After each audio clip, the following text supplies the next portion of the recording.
मेरा प्यारा ब्रज, ऐसा एक भी बार नहीं हुआ कि मैं वृंदावन गई और मेरे साथ कोई चमत्कार नहीं हुआ। तो भैया आज से 4 महीने पहले मैंने अपना स्मॉल बिज़नेस शुरू किया, जहाँ में ठाकुर जी 50% के पार्टनर हैं। अब मेरा बिज़नेस हैंडमेड पेंटिंग्स का है, तो हर भक्त की तरह मोई भी दिली तमन्ना थी कि अपने लाला के लिए और गुरुदेव भगवान के लिए एक प्यारा-सा चित्र बनाकर लेके जाऊँगी वृंदावन। ठीक जाने से 2 दिन पहले प्लान बना, 29 को मेरा बर्थडे था और 31 को राधा अष्टमी थी। 27 को मेरे मन में आई कि जब से अपने काम शुरू किया है मैंने, उसके बाद ब्रज पहली बार जा रही हूँ, महाराज जी के लिए चित्र भी अभी लेकर जाऊँगी तो कितना अच्छा होगा, क्योंकि राधाष्टमी भी है ना। तो 2 दिन जाग के बिना खाए-पिए मैंने ये चित्र पूरा किया, जहाँ में मैंने नौका विहार का दृश्य बनाया था श्री जी की प्रेरणा से, और 28 की पूरी रात जाग के पूरा किया, और डर भी लग रहा था कि पूरा होगा कि नहीं, क्योंकि 29 की सुबह 4 बजे की ट्रेन थी भैया।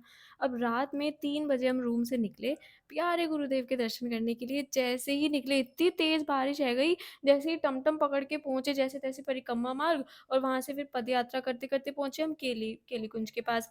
आते-आते इतनी घंघोर बारिश आने लगी भैया, क्या बताऊँ, मैं रोने लगी कि मेरा चित्र खराब हो जाएगा। इतनी मुश्किलों से तो मैं लेकर आई हूँ इसे। भक्तों का दिल ना बहुत नरम होता है। वहाँ बहुत से भक्त लाइन में लगे हुए थे। वहाँ मुझे कहने लगे, "सखी हमें पकड़ा दो।" उनके पास छतरी थी ना, और मैं तो पूरा भीग गई थी नीचे से ऊपर तक। फिर मैंने नीचे से पॉलीथीन उठा के अपना फ़ोन उसमें डाला, ताकि जैसे-तैसे फ़ोन तो बचे। फिर वहाँ एक सखी ना प्यारी-सी प्लास्टिक शीट बेच रही थी, वहाँ से मैंने पन्नी ली, और अब थोड़ा बारिश से बचे तो देखा कि सब जगह लाइन फुल हो गई और हमें कोई जगह नहीं दे रहा था। बहुत दुविधा है गई, क्योंकि महाराज जी और उनके परिकर पास आ गए थे, और उनके शिष्य रास्ते में से सब लोगों को भेज रहे थे।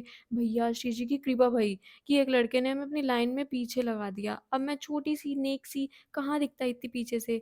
फिर कृपा भई, साथ में ही चाय की टपरी थी, चाय की टपरी पे स्टूल था।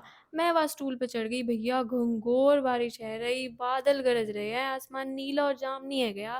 रात के 3:30 बज रहे हैं और राधा नाम की जो गूंज उठ गई पूरी परिक्रमा मार्ग पे, क्या बताऊँ, ढोल नगाड़े बज रहे हैं, आतिशबाजी है छूट रही है, लोग नृत्य कर रहे हैं, ताड़ी बजा रहे हैं, ऐसा लग रहा है मानो भगवान आ रहे हो साक्षात श्री जी को लेके।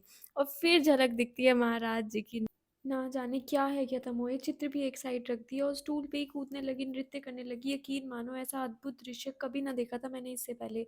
फिर जैसे ही महाराज जी थोड़ा-सा आगे गए, तुरंत दौड़ के उनके चरणों की रज को अपने माथे से लगाया, और इतनी तेज़ बारिश में सबन भक्त सड़क पर नाचने लगे, भीगने लगे। वहाँ में मैं भी थी, और इस एक्सपीरियंस का कर्ज़ा हमेशा रहेगा मुझ पर श्री। अब सुधाई मोई कि ओहो! चित्र भी तो लाई थी मैं महाराज जी के लिए, अब उन्होंने लिया कि नहीं, दर्शन मुझे भये कि नहीं, ये मैं सब बात कल बताऊँगी विस्तार से। तब तक के लिए श्री हरिवंश।